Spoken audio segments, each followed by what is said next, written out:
moi, je ne suis pas un spécialiste de l'autisme, mais Catherine a tenu à m'inviter pour vous dire quelques mots sur les recherches actuelles sur le cerveau et la musique, parce qu'il y a vraiment un renouveau dans le domaine, dans l'intérêt que les neurosciences peuvent avoir aujourd'hui pour la compréhension de la perception et de la mémoire de la musique.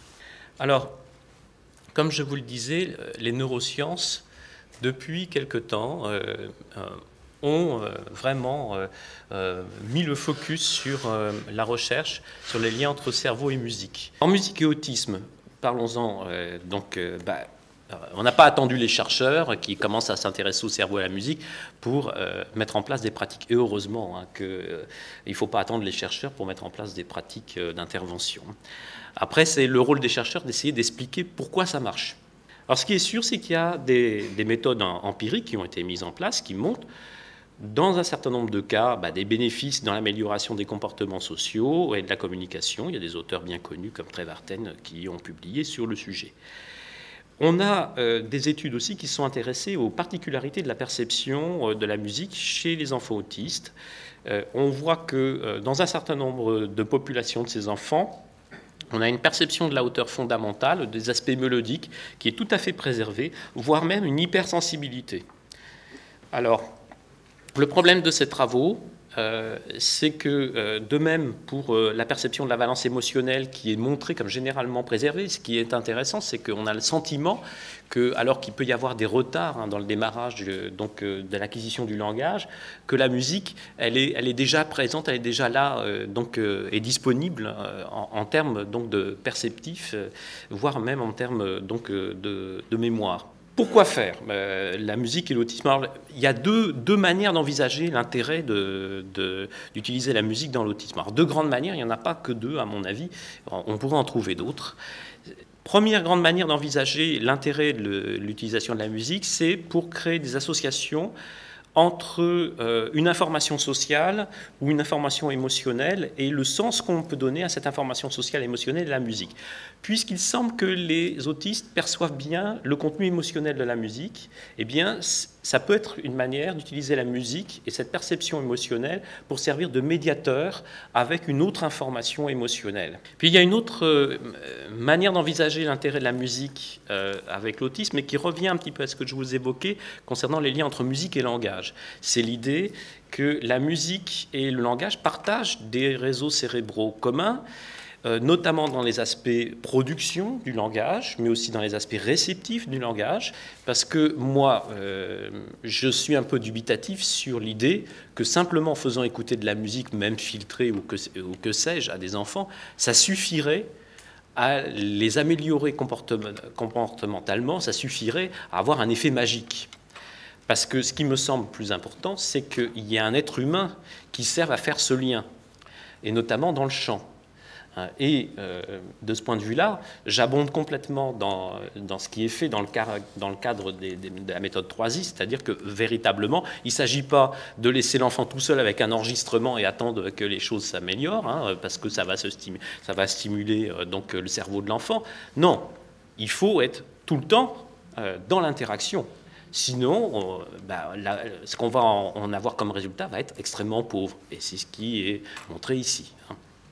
Donc, pour finir sur l'hypothèse des neurones miroirs, il y a des études comme celle-ci qui montrent effectivement que les enfants autistes sembleraient avoir des anomalies de ce cerveau des neurones miroirs, et puis d'autres études récentes, 2010, 2011, qui disent non, les tâches qu'on a fait faire montrent que le cerveau des enfants autistes, alors là toujours pareil, souvent de haut niveau, ont une réponse identique aux enfants typiques. Alors on ne sait plus où on en est, du coup. Alors pour conclure, je vais parler juste d'un travail qui a été publié là, il y a à peine quelques jours, qui est sorti en 2012, sorti dans la revue Brain. Il s'agit d'une étude où on fait écouter soit des chansons à des enfants. Alors celle-là, ce qui est intéressant, c'est que ce sont des enfants autistes avec retard mental, ce sont des enfants autistes de bas niveau. Quand même, un peu, ça change pour une fois. Et on essaye on leur fait faire une imagerie cérébrale pendant qu'ils écoutent soit la voix de papa ou maman qui a été préenregistrée, qui racontent en fin de compte des choses, somme toute assez banales, soit en fin de compte des musiques, des chansons que papa et maman ont sélectionnées parce que c'était des musiques qu'ils aimaient bien. On fait la même chose avec un groupe d'enfants typiques.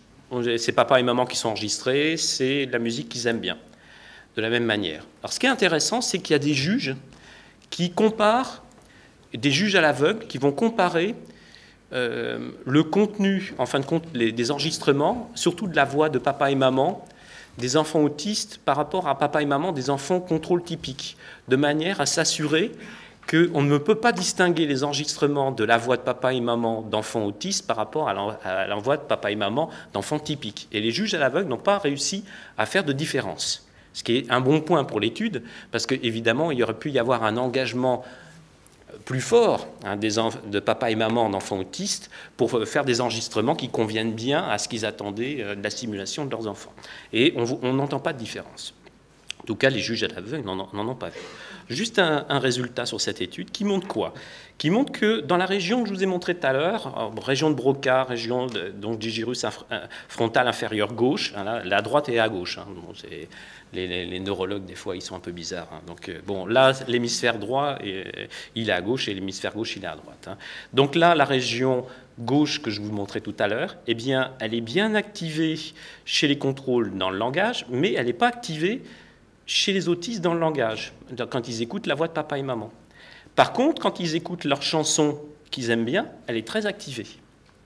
Donc l'idée, c'est quoi? C'est de se dire, on peut peut-être s'appuyer sur l'appétence de ces enfants, en tout cas peut-être pas tous, mais en tout cas d'un certain nombre de ces enfants, pour essayer de stimuler ces mêmes régions cérébrales qui vont peut-être après se reconstruire d'un point de vue du développement et aider à accélérer peut-être une reprise du développement normal du point de vue du développement du langage, de la perception du langage et de l'attention aussi que ces enfants ont aux mots de la langue. Parce que des fois, ce n'est pas seulement un problème de maturation cérébrale, c'est aussi un problème de conjonction entre des problèmes de focus attentionnel et le fait qu'il y ait un développement des réseaux cérébraux qui se passent normalement. Dans cette étude, ce qui est intéressant, c'est que je ne montre pas tous les résultats, mais il y a aussi toute une analyse structurale du cerveau, c'est-à-dire des connexions des régions les unes par rapport aux autres avec